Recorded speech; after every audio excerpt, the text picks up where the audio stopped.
հրաժարվենք այդ լծակից։ Այո, մենք չենք կարողացել Նիկոլին հեռացնել։ Այո, ընդունում ենք, սա ակնհայտ փաստ է։ Հիմա կարող են գնալ սխալների հետևից, ինչ սխալ ենք թույլ տվել, ինչ սխալ թույլ չենք տվել, բայց կա հստակ փաստ, որ ընտրություններով մենք չենք կարողացել հեռացնել Նիկոլին, իր իշխանությունը վերացնել։ Բայց մենք ընդունում ենք, որ մենք չենք հաղթել եւ ընդունում ենք, որ ինքն էլ չի հաղթել, բայց փաստացի ինքը այսօր գտնվում է վարչապետի պաշտոնի։ Սա ակնհայտ է։ Շարունակում է վերընտրվել էլ ոչ չի հաղթել։ Սա քանի որ դեռ process-ի մեջ ենք մենք հստակ, մենք չենք կարողանում ասել, որ ինքը հիմա վերընտրվել է եւ այլն, բայց փաստացի ինքը այսօր դեռ վարչապետի պաշտոնին է։ Հետո վաղը ինչ կլինի, շատ արագ են զարգանում գործընթացները, բայց ասածն է, որ եթե մենք ունենք լծակ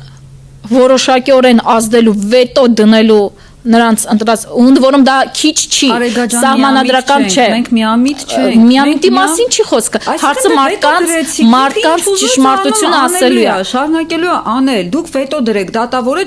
ձեր ուզած դատավորը չի լինում։ Հա վետո դրեք, հա վետո ենք դնում ու դա ճգնաժամ է առաջացնում։ Ու դա ճգնաժամ այո,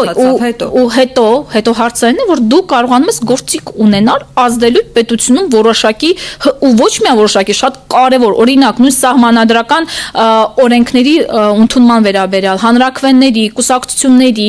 դատական օրենսգրքի, ընտրական օրենսգրքի Այո, նորից եմ կրկնում, մենք չկարողացանք Նիկոլի իշխանությունը վերացնել այս ընտրություններով, բայց եթե մենք ունենք հավելյալ լծակ, որպեսզի Հայաստանում չլինեն քաղբանտարկյալներ, որպեսզի Հայաստանում ընտրական օրենսգրքում չկատարվեն կամայական փոփոխություններ, որպեսզի Հայաստանում ի վերջո սահմանադրությունը չկարողանա նրանք փոխել, ընդ որում ամբողջովին օրենքի դաշտում, ոչ թե փողոցում տարբեր ռիսկերը հաշվի առնելով, այլ օրենքի դաշտում։ Ձեր ցուցակից քանի հոգու վրա եք դուք վստահ։ Մենք մեր ցուցակից ներկայացվածի վրա բոլորի վրա վստահ ենք։ Նույն ձև վստահություն կար Հայաստան դաշինքում, բայց ես չեմ կարող պատասխանել Հայաստան դաշինքի համար, թող Հայաստան դաշինքի ներկայացուցիչները գան իրենց ցուցակի մասին խոսել, բայց մենք մեր ցուցակի վրա լիովին վստահ ենք։ Այսինքն դուք վստահ եք, որ ձեր ցուցակից մարդ չեն կարողանալու տանել իրենց դաշ, Գեհամ Նազարյաններ դուք չունեք։ Վստահ ենք։ Ախր ո՞նց կարող եք այդպես վստահ լինել։ Որովհետև ես այդ թիմում աշխատում եմ։